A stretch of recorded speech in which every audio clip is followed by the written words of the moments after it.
Hola a todos, mi nombre es Ana Ávila, muchas gracias por estar aquí. Hoy nos toca hablar de libros, ya tenía rato de no compartirles lo que he estado leyendo, así que platiquemos un poquito de los libros que leí durante marzo y abril del 2024. A mis amigos de Patreon, al final les voy a platicar un poquito de cómo va mi reto de lectura de Goodreads, que es la app que utilizo para registrar mis lecturas, pero por ahora, primero hablemos de los libros. La mayoría de mis lecturas son en inglés, pero siempre con estos videos les dejo un artículo donde están los enlaces a cada una de mis lecturas y si encuentro una versión en español se las dejo por ahí, así que no se preocupen, si el libro existe en español pueden verlo en mi blog. El primer libro se llama Surprised by Doubt, Sorprendidos por la Duda, cómo la desilusión nos puede invitar a una fe más profunda, y los autores son Joshua Chatraw y Jack Carson. Sorprendido por la duda. Y si eres lector fan de C.S. Lewis, quizá te suene familiar este título porque C.S. Lewis tiene un libro que se llama Sorprendido por el gozo y es en el que nos cuenta como su testimonio, cómo llegó a la fe cristiana. Y este libro se basa mucho en el pensamiento apologético de C.S. Lewis, pero le habla a las personas que están en un momento de inquietud respecto a su fe, que tienen dudas, por eso sorprendidos por la duda. Y básicamente hablan sobre esta idea que C.S. Lewis comparte en Mero Cristianismo, de que cuando conoces a Jesús y te conviertes al cristianismo es como si entraras a una casa y como que en el vestíbulo son las verdades centrales de la fe cristiana, es como lo que todos creemos en común a lo largo de la historia de la iglesia, todos los cristianos creen en las verdades representadas por el vestíbulo y C.S. Lewis dice, pero no te puedes quedar ahí. El mero cristianismo es el vestíbulo de la casa, pero no te puedes quedar ahí. Tienes que entrar a una de las habitaciones y ahí hacer tu hogar y participar con otros hermanos. Y eso representa pues a las diferentes manifestaciones de la fe cristiana a lo largo de la historia, a lo largo del mundo. Hay diferentes denominaciones, diferentes tradiciones y así. Y si Lewis dice, mira, tienes que escoger alguna en algún momento. Ninguna es perfecta, pero pues hay que hacer iglesia. Entonces los seres humanos no son perfectos, así que elige una habitación. Y estos autores utilizan esta imagen de la casa del cristianismo para decir que muchas personas están tratando de abandonar la casa porque han vivido todas sus vidas atorados en el ático, como encerrados en el ático, en un cristianismo fundamentalista en el mal sentido de la palabra, así legalista, rígido, y piensan que esa es toda la casa, que ese es el cristianismo, estar encerrados en el ático. Y ellos dicen, no, antes de que te salgas, antes de que brinques por la ventana y huyas de aquí, baja, conoce el resto de la casa y ve si lo que el cristianismo ofrece realmente se sostiene o no. Y al final ellos nos ayudan a ver que todos vivimos en una casa, cristianos, no cristianos, cualquiera que sea tu filosofía de vida, tienes alguna creencia, tienes una casa y la pregunta es, ¿tu casa es una buena casa? Y ellos obviamente abogan de que el cristianismo es la mejor casa, es donde debemos vivir nuestra vida, pero bueno, de eso se trata más o menos este libro, es una invitación para todos aquellos que piensan que el cristianismo es cierta cosa muy rígida, exploren la realidad de lo grande que es nuestra fe y que se den cuenta de que incluso si salen brincando de la casa del cristianismo van a tener que entrar a otra casa y hacer su vida ahí y la pregunta es, ¿esa es una buena casa a la que quieres ir? ¿Sí o no? Entonces está muy bueno, me gustó mucho la verdad. Después tenemos un librito así de esos que son fáciles de escuchar, audiolibro también, se llama Public Speaking for Authors, Creatives and Other Introverts, hablar en público para autores, creativos y otros introvertidos, de Joanna Penn. Esta es una autora que de vez en cuando me gusta escuchar, escribe mucho acerca de escribir y cuando quiero algo ligero, como que me anime en mi lectura, pongo alguno de sus libros y en este caso escuché el de hablar en público. No sé por qué, la verdad, porque creo que soy relativamente buena para hablar en público, no era como que, necesito nueva información, pero la verdad es que uno a veces necesita el ánimo y nada, está lindo, muchos tips buenos, fácil de leer, práctico y si te interesa como aprender algunas estrategias para hablar en público pero te da pena o eres introvertido, pues sí te puede ayudar este recurso. Después tenemos Perelandra, después de hablar de C.S. Lewis y mero cristianismo, tengo que admitir que no me gusta su ciencia ficción. Lo siento. Por lo menos los dos que he leído, la verdad es que no puedo hacer que me capturen, que me gusten. No me gusta, lo siento, ya, quítenme mi tarjeta del club de fans de C.S. Lewis. Pero bueno, todavía tengo esperanza. Me dicen que el tercero de la trilogía cósmica es el mejor, pero todavía no he podido leerlo porque necesitaba un descanso. Perelandra me tomó mucho tiempo de leer. Básicamente sigue la aventura del... ya ni me acuerdo cómo se llama, Ransom, me parece que se llama el que conocimos en el libro 1, que era Más allá del planeta silencioso. El Más allá del planeta silencioso está como ambientado en Marte, aunque no se llama Marte, ya no me acuerdo cómo se llama, o sea, así de... ya en mi mente no existe eso. Ahora fue a Perelandra, que es como Venus, que es un planeta en el que no ha habido caída. Entonces hay criaturas que parecen como seres humanos y bueno, es como una exploración. La verdad que si quieren saber más sobre Perelandra y por qué es tan fantástico, no me pueden preguntar a mí, porque la verdad es que lo único que hice fue avanzar y tratar de pensar, tienes que llegar al tercer libro porque dicen que es el mejor. Entonces, bueno, y nada, no tengo nada más que decir porque la verdad es que ya no me acuerdo de muchas cosas, solo me acuerdo de que no me encantó. Lo siento, de nuevo, no me asesinen. Ok. Después tenemos Bad Therapy de Abigail Shrier, Mala Terapia.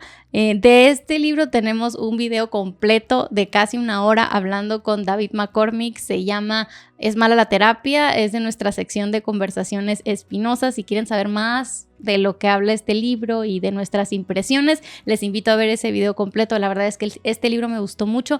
La idea principal de este libro es que la terapia mal hecha está afectando la salud mental de nuestros niños y jóvenes, y la terapia mal hecha se ha infiltrado no solo en, obviamente, las clínicas psicológicas donde los niños van porque sus papás los llevan porque según ellos necesitan terapia porque están traumados, cuando no es así, sino también en el sistema educativo y en los libros de crianza que todos nosotros leemos. Se ha insertado un modelo terapéutico en el que llevamos a los niños a enfocarse en sus emociones de manera no sana.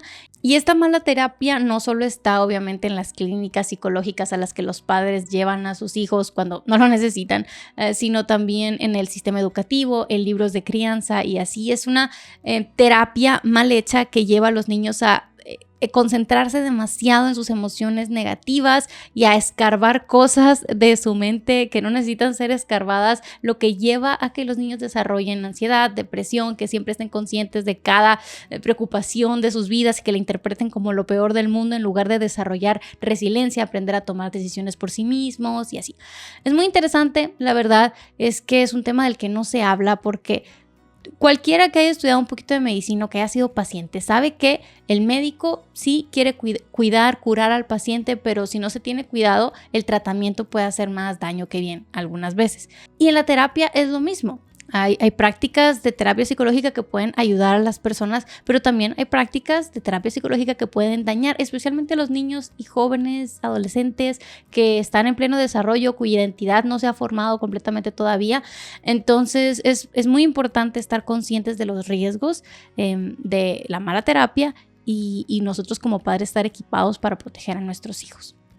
Entonces, este libro muy recomendado, me gustó mucho. Después tenemos Agatha Christie, mi primer libro de Agatha Christie, una escritora de misterio muy famosa, el asesinato ABC, The ABC Murders. Sencillo, la verdad es que no me voló la cabeza, no creo que sea como que el mejor libro de misterio que he leído en el mundo mundial, ni nada por el estilo, pero me entretuvo. La verdad fue una de esas lecturas de fin de semana de quién mató a quién. La verdad es que sí me lo sospeché a mitad del libro, quién fue el asesino, y luego se me olvidó. Y al final como que, ¡hey! Sí, yo había sospechado de esa persona por esta razón, que fue la razón que Poirot, ¿cómo se pronuncia el detective este? La verdad es que no sé, pero se escribe Poirot. No creo que se pronuncie así, la verdad.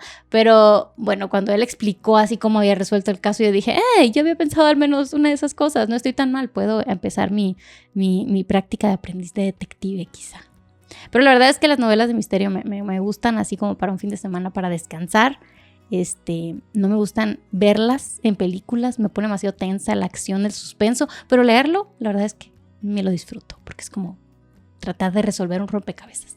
Después tenemos un libro que leí para uno de mis trabajos de mi clase de historia de la iglesia en el seminario. Me tocó escribir un ensayo acerca del desarrollo del canon en los primeros siglos de la historia de la iglesia, y para poder escribir pues leí varias cosas, entre ellas este libro que se llama Scribes and Scripture, los escribas y la escritura, la sorprendente historia de cómo obtuvimos la Biblia. La verdad es que es un recurso muy sencillo de leer, pero bastante riguroso también, que si tú quieres como profundizar, te da recursos y te indica qué otras cosas puedes leer para seguir aprendiendo acerca de diferentes aspectos de cómo es que tenemos la Biblia hasta ahora. Habla un poco acerca de la inspiración de las escrituras, de cómo se registraron los primeros manuscritos de las escrituras, después de cómo se transmitieron, después de cómo se tradujeron, cómo fue el desarrollo del canon, de la lista de 66 libros que tenemos ahora como los libros autoritativos de la escritura y así. Entonces, la verdad es que es un excelente recurso que creo que todos los cristianos deberíamos saber la historia de cómo obtuvimos la Biblia. La mayoría de las personas no lo saben y es triste. Así que si te interesa aprender de este tema, te recomiendo este libro, Scribes and Scripture. Está muy fácil de leer, pero al mismo tiempo, si quieres, puedes ir más y más profundo. Y a pesar de que sea fácil de leer, no es como que sobresimplifica las cosas. Hay cosas complejas con asuntos de que manuscritos y que variantes y que este dijo este y este dijo aquel.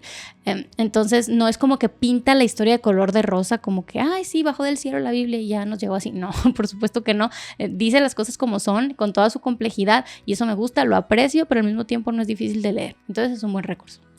Después tenemos otro buenazo, The Toxic War on Masculinity, la guerra tóxica contra la masculinidad, de Nancy Pearcey.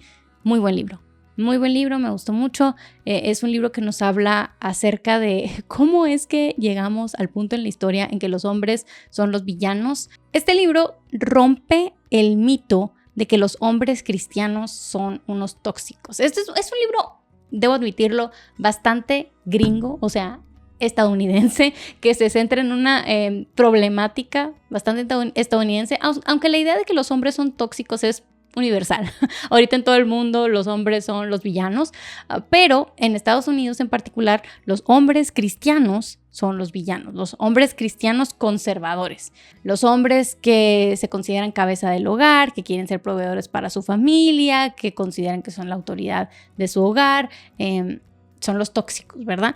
Y se han utilizado estudios de sociología para mostrar que los cristianos se divorcian al mismo nivel que el público general, o que incluso muestran violencia y abuso en sus relaciones igual que el público en general. Pero Nancy Pearcey nos ayuda a ver de que esta es una historia distorsionada, porque cuando tú te metes a los datos y separas esa población de hombres cristianos en cristianos nominales, o sea, cristianos de nombre, y cristianos verdaderos, los cristianos que están comprometidos con su iglesia, con su familia, la historia es muy diferente. Y de hecho, los cristianos nominales se divorcian y abusan a sus familias en niveles mucho más altos que el público general, pero los cristianos comprometidos son los hombres más felices, en familias más felices, con esposas más felices, con familias más sólidas. Entonces, cuando hablamos de hombres cristianos, normalmente se mezclan en los datos sociológicos a el que dice, sí, yo soy cristiano, voy a la iglesia de Navidad, haz de cuenta. Y de un cristiano que es verdaderamente cristiano, que está comprometido con el Señor y que es parte de una vida de iglesia. Y se equiparan en las estadísticas, pero no son lo mismo, obviamente. Y ella explica de que sí, muchos hombres abusivos, horribles, que lastiman y dañan a sus familias, se disfrazan de cristianos porque piensan que la teología cristiana va a sostener su abuso de autoridad, pero no es así. Y como que se disfrazan y se meten ahí a la misma bolsa con los otros cristianos, ¿verdad?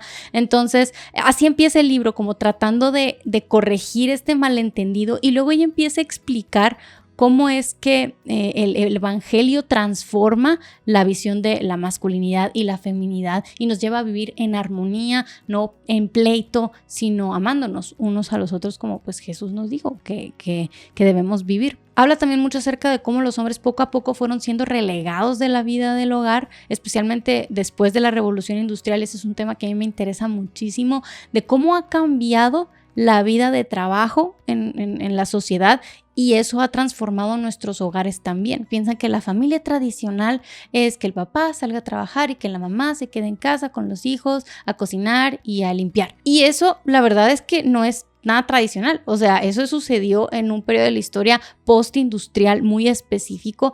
Antes, mucho antes de eso, la familia trabajaba toda junta en su hogar, ahí se desempeñaban casi que todas las actividades económicas de la familia, tenían quizá su negocio o quizá cultivaban su tierra y sostenían todos juntos un hogar y hacían la vida juntos, ¿verdad? Hasta que después, cuando empezó la revolución industrial y se empezaron a crear trabajos en las ciudades, en las fábricas, los hombres empezaron a salir de sus hogares a trabajar.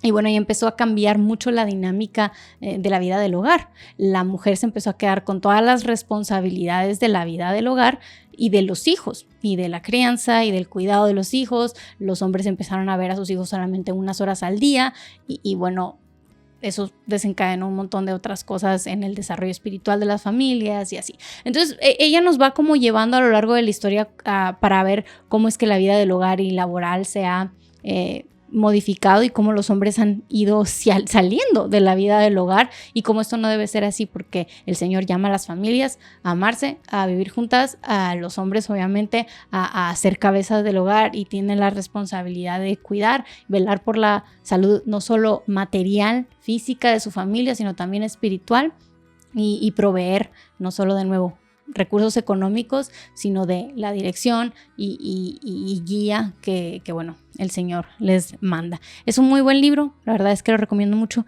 y sí sé que muy pronto va a estar en español. Ok, después tenemos Apocalipsis Nunca, Apocalypse Never. Este fue otro audiolibro que escuché y el subtítulo es ¿Por qué el alarmismo ambiental nos lastima a todos? Miren, yo no me he puesto a investigar un montón del calentamiento global.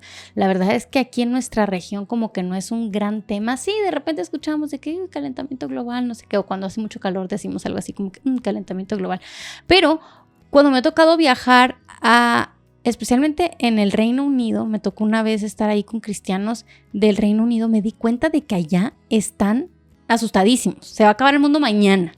Entonces muchos cristianos incluso tienen miedo y como, no sé, urgencia de llamar al mundo de que sí, Dios nos llama a cuidar la creación, entonces nos estamos muriendo, la tierra se está quemando y se ponen así como que muy, muy, muy alarmistas, como dice aquí en el subtítulo.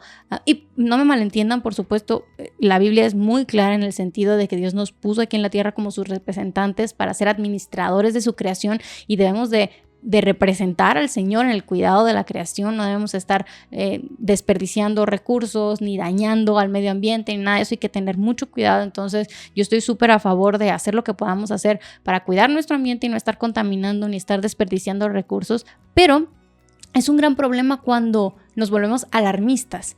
Y este autor, esto no es un libro cristiano ni nada por el estilo, es un periodista que se ha dedicado por décadas al estudio del medio ambiente y a reportar lo que está pasando en esa área de la ciencia. Y él habla acerca de cómo sí cuidar el medio ambiente, pero sin caer en alarmismos de que el mundo se va a acabar mañana, porque él dice no tenemos evidencia para afirmar eso.